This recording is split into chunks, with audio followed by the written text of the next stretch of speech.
자, 새롭게 이제 6월 1일이고요. 지난 주에 이제 자바스크립트를 처음 시작을 하면서요. 코딩적인 부분을 크게 진행했다라기보다는 이제 프로그래밍이라는 활동을 시작하는 데 필요한 전반적인 배경 지식을 좀 알려드리는데 좀 집중을 했어요. 그리고 이제 우리가 변수라고 하는 개념을 먼저 살펴보고, 그 다음에 전역 변수와 지역 변수라고 하는 개념에 대해서 말씀을 드렸었는데, 이제 전역 변수 같은 경우는 이제 자바스크립트에 있는 전통적인 방법이에요.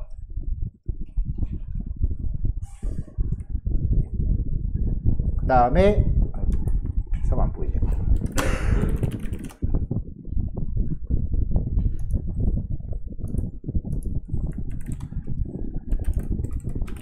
지역 변수는 이제 전통적인 방법이고요. 그 다음에 전역 변수는 ES6 이후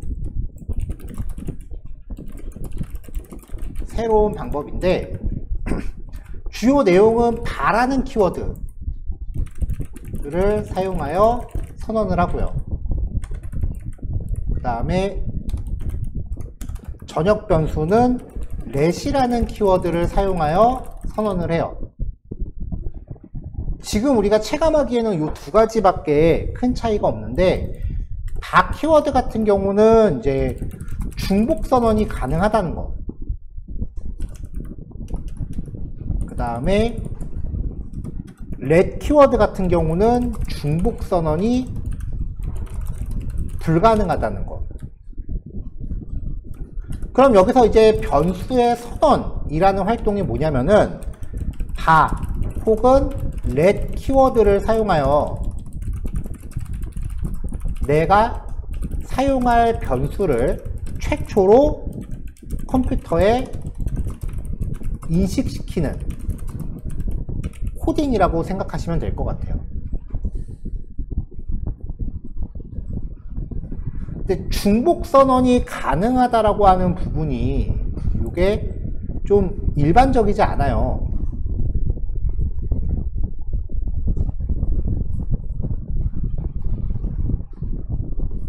그 다음에 중복 선언이 이제 불가능하다라는 요 부분이 일반적이에요.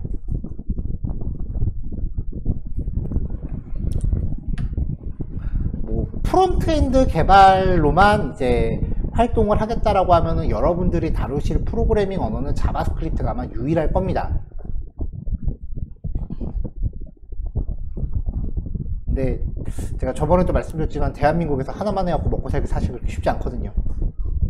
그래서 아마 나중에 그 백엔드까지 고려를 하신다라고 하면은 다루시게 되는 프로그래밍 언어가 최소 10가지는 될 거예요. 그럼 그때마다 프로그래밍 언어의 규칙을 다 따로 기억하시는 것보다는 일반적인 규칙으로 10가지가 다 통용되는 게 오히려 수월하겠죠. 그래서 이제 자바스크립트에서도 일반적인 규칙을 쓰시는 게 중요합니다라고 말씀을 드리는 거예요.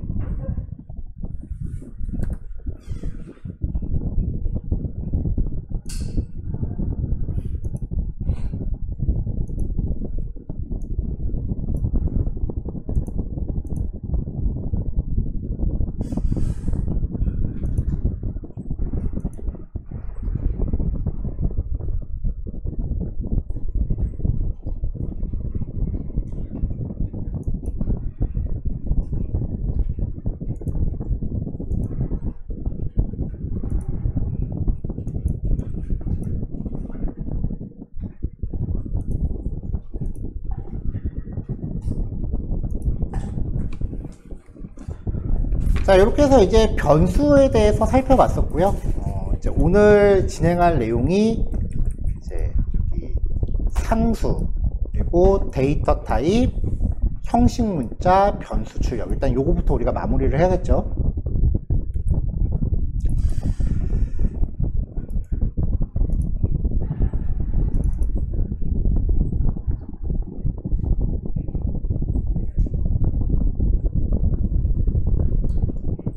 상수라고 하는 거는 좀 간단해요. 최초로 값을 할당한 이후에 값을 변경할 수 없는 형태를 상수라고 해요. 그래서 읽기 전용이다라고 표현을 합니다. 값을 못 바꾸는 변수예요. 그래서 const라고 하는 키워드를 사용하고요. 선언과 동시에 값이 할당돼야 돼요. 왜냐면은 const x라고 해버리면은 이 x라고 하는 변수는 빈값이라는 형태가 이미 할당이 돼버리는 거예요. 그래서 나중에 x는 5 이게 안 됩니다. 그래서 const라고 하는 거는 반드시 선언과 할당이 같이 들어가야 돼요. 이렇게. 그래서 최초로 결정된 값을 못 바꿔요.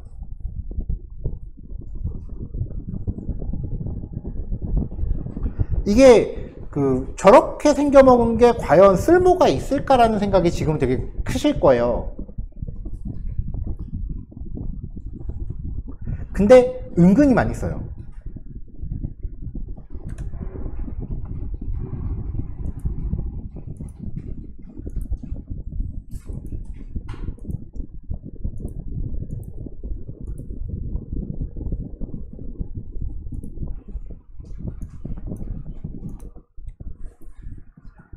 자, 상수는 최초로 할당된 값을 바꿀 수 없는 애다. const 키워드를 쓴다. 근데 이 상수라고 하는 거를 언제 사용을 하느냐라는 거를 설명하기 위해서는 우리가 나중에 뒤에서 공부할 배열하고요. 그 다음에 객체라고 하는 자료 구조를 또 따로 이야기를 해야만 언제 상수를 잘 쓰는지를 우리가 이해할 수가 있어요. 그래서 지금은 그냥 이렇게 4가지 문장으로만 설명을 대신할게요. 쓰는 방법은 그렇게 어렵지 않습니다. 자, const myValue1 상수 같은 경우는 보통 그 특수성 때문에 대문자로 표기를 하고요. 그래서 띄어쓰기를 언더바로 표시를 합니다. 자, 1, 2, 3이라고 값을 넣었어요. 이렇게 출력을 하고요. 그 다음에 myValue1에 2, 3, 4라고 값을 또 넣으면은 여기서 에러가 날 거예요. 자, 여기 에러 난 거 보면은 이 위치에서 에러가 난 거죠.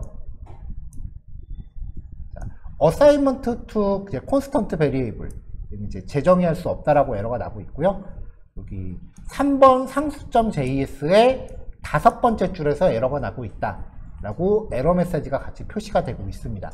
이 에러가 나는 케이스 이거 꼭 갈무리 해 놓으셔야 된다라고 말씀드렸어요. 이게 지금에서야 이게 에러 메시지가 이게 10줄 미만으로 출력되는 거지, 나중에 HTML 페이지에서 에러 나기 시작하면 에러 메시지가 40줄, 50줄이 나와요. 어디가 에러 나는지 찾아가기 진짜 힘들어요. 수업 예제야 틀린 그림 찾기로 따라갈 수 있는데 여러분들 포트폴리오도 하다가 에러 나면은 그거 어떻게 수정하실 건데요? 지금부터 에러 메시지를 이제 이해하는 거를 습관을 들이셔야 돼요. 이게 코드 한두 줄 따라가는 것보다 더 중요한 겁니다, 진짜 여러분.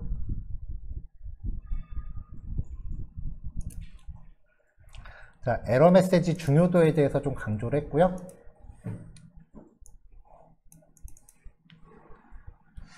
자, 그 다음에 이제 변수의 자료형이라고 하는 주제입니다.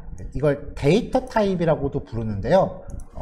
변수 타입, 데이터형, 뭐 별의별 합성어들이 많아요.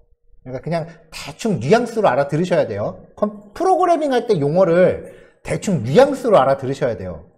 왜 그러냐면은 이거 원래 다 외국에서 온 거잖아요. 그게 우리나라로 넘어오면서 꼭 한자어로 번역해놔요, 그걸. 왜 그런지 모르겠어요. 그냥 원문 쓰면은 덜 헷갈릴 텐데, 그러니까 꼭 한자랑 영어를 섞어서 쓰는 파생어들이 발생을 해요.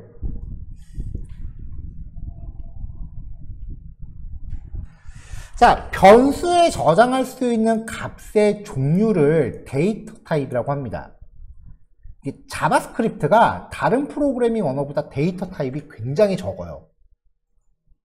일단 첫 번째, 넘버. 그냥 숫자예요. 정수와 실수를 포함하는 모든 숫자 형태를 넘버라고 합니다. 자바스크립트랑 파이썬만 유독 이래요.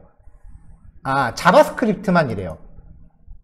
파이썬을 포함한 모든 프로그래밍 언어는 원래 정수하고 실수를 구별을 하거든요. 근데 자바스크립트만 정수하고 실수를 묶어서 넘버라고 퉁 칩니다. 스트링, 문자열입니다. 문장이에요, 문장. 모든 내용을 쌍따옴표나 홀따옴표로 감싸면은 문자열로 취급합니다. 1, 2, 3 이거는 넘버예요. 따옴표 치고 1, 2, 3 이러면 얘는 문자열이에요. 자, 문자열, 스트링 같은 말이니까 기억하시고요. 다음 불린, 논리형이라고 불러요.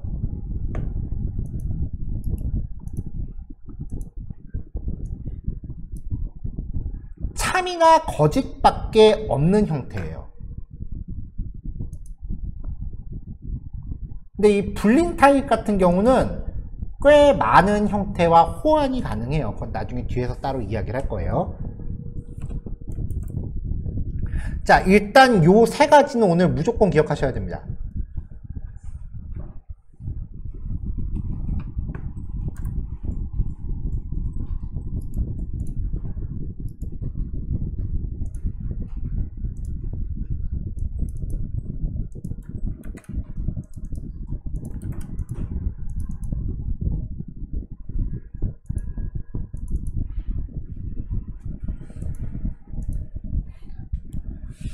오브젝트, 널, undefined라고 하는 거는 이따가 예제에서 한 번씩 구경시켜 드리긴 할 텐데 지금 얘네들은 우리가 지금 당장 이해하기엔 개념이 좀 커요.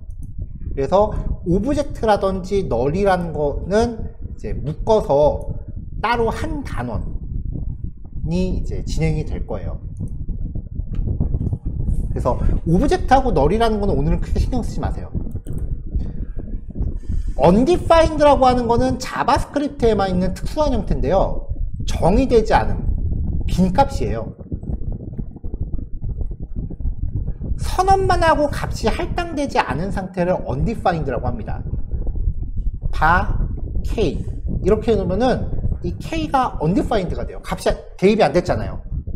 얘를 undefined라고 합니다. 변수의 자료형을 확인할 때는요, type of라고 하는 연산자를 이제 사용하면은 그 p 연산자의 평가전 자료형을 나타내는 문자열을 확인할 수 있어요. 그래서 변수를 a에다가 100을 할당을 했어요. 그럼 얘는 숫자니까 넘버죠. 이 a의 종류를 내가 확인하고 싶다라고 하면은 type of a 띄어쓰기가 있다라는 거 주의하시고요. 이 type of a의 결과를 출력해라 라고 하면은 a의 변수 종류를 확인시켜 주는 거죠. 이 데이터 타입을 제대로 구별하지 못해서 코딩하면서 에러 나는 경우가 되게 많아요. 자, sample value 1에다가 1, 2, 3이라고 넣고요. 이 1, 2, 3의 type of를 확인해 봤습니다. 이게 한꺼번에 출력하면 양이 많으니까 요만큼만 이제 확인해 보세요. 이렇게 보면은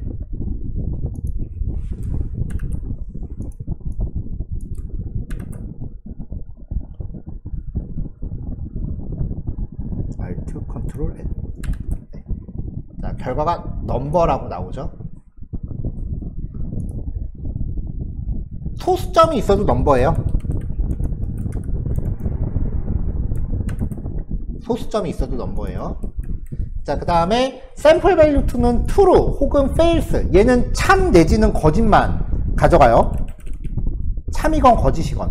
변수의 유형을 확인해 보면은 불린으로 들어옵니다. 자, 1, 2, 3 같은 경우는 뭐 키, 나이 이런 걸로 표현할 수 있겠죠. 금액이라든지. 그러면은 불린은 뭐에 쓰느냐? 여러분들이 HTML로 코딩하시는 모든 유형의 체크박스하고 라디오 버튼, 걔네들의 선택 상태가 불린 값으로 표현이 돼요.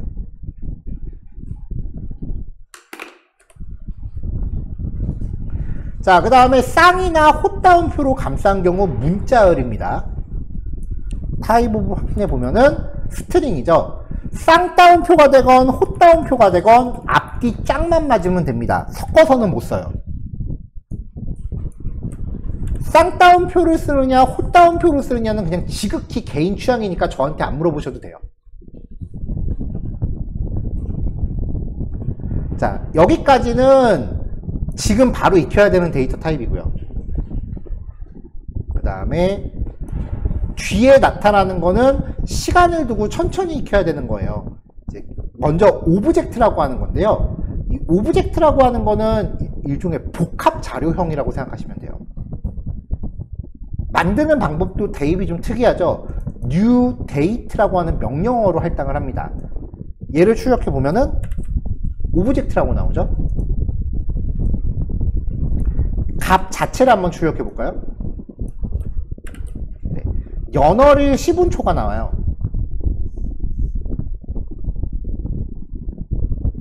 네. 24년 6월 1일 5시 47분 3초래요.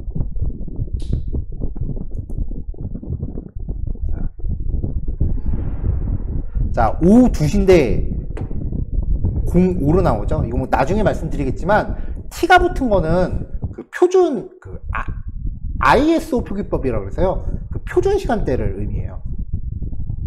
우리나라는 표준 시간대에서 한 9시간인가 아마 그 느릴 거예요. 그래서 여기다 9를 더해서 보셔야 돼요. 근데 얘가 몇 가지 그 하위 값들을 갖고 있어요. 이렇게 하면은 연도만 뽑아오고요.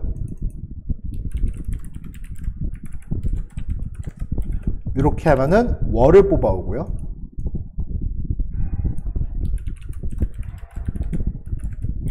이렇게 하면은 시간을 뽑아와요. 아이고. get hour가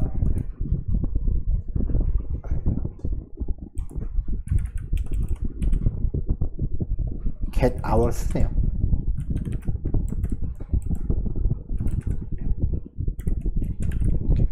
제가 아까 그래서 이걸 복합 자료형이라고 말씀드렸잖아요. 한번 뭔가 이렇게 만들고 나면은 이 안에 여러 가지 속해 있는 자식 요소들이 포함이 있어요.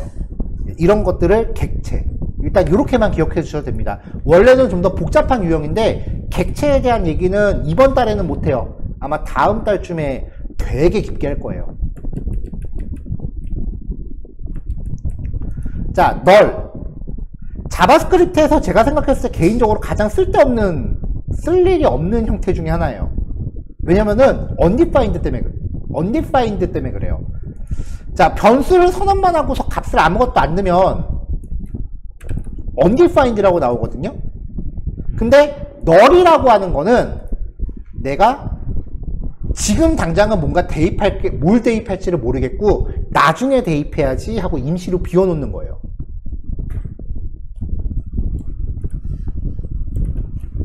이렇게요. 이렇게 해놓고서 여기다가 샘플 밸류 5는 1, 2, 3 이라고 한 다음에 이거를 출력하면 처음에 오브젝트였던 게 넘버가 된 거죠. null은 오브젝트입니다.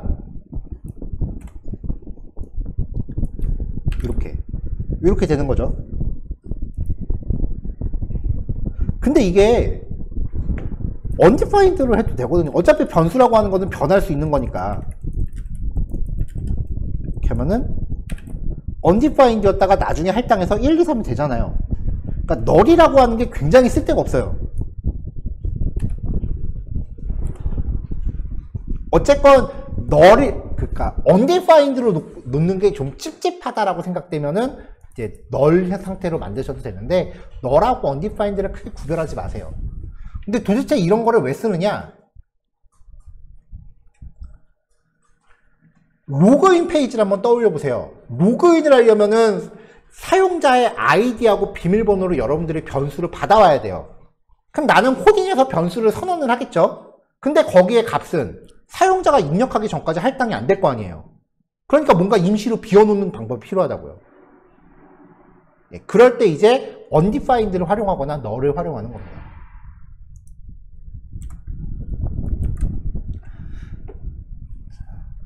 자, 상수하고 데이터 타입 요거 두 개. 요거 두 개는 상수는 굳이 실습 안 해도 될 것 같고요. 예, 요거만 한번 해보세요. 자, 참고로 마지막으로요. 자바스크립트는 이렇게 변수를 선언하면은 할당이 되기 전까지는 이 변수의 종류를 알 수가 없어요. 이게 전통적인 프로그래밍 언어들 입장에서는 진짜 근본 없는 짓이에요. 변수는 선언을 하면서 아 얘가 종류가 뭐겠구나라는 거를 딱 봐서 한눈에 인식할 수 있어야 되는데 자바스크립트는 할당하기 전까지는 값의 종류를 모른다고요. 얘는 정수인지 숫자, 문자열인지 모르잖아요. 할당되기 전까지. 그래서 꼰대 프로그래머들이 변수 선언할 때 우리 이렇게 타입을 적게끔 하자 라고 하는 새로운 언어를 만들어요. 이게 타입스크립트예요. 그러니까 타입스크립트는 자바스크립트 후속판 같은 건데 자바스크립트를 좀 깊이 있게 능숙하게 하면 타입스크립트 익히는 저는 반나절밖에 안 걸렸거든요. 그러니까 자바스크립트 공부하고 제가 권해드리는 거예요. 제 개인적인 의견인데 자바스크립트 공부 끝났다고 타입스크립트로 바로 넘어가지 마세요. 최소 웹사이트 하나 이상은 순수 자바스크립트만으로 좀 구현을 해보셔서 리액트나 노드 같은 거를 순수 자바스크립트만으로 좀 구현을 해봐서 자바스크립트에 충분히 익숙해진 다음에 타입스크립트로 넘어가세요. 그러면 그냥 시중에 나와 있는 책 소설책 보듯이 쭉 넘겨보셔도 대충 감이 올 겁니다. 제가 생각하기에 그게 학원들이 타입스크립트를 개강해도 맨날 폐강되는 이유예요. 타입스크립트 공부할 정도 되시면은 혼자 공부해도 별로 타격이 없어요.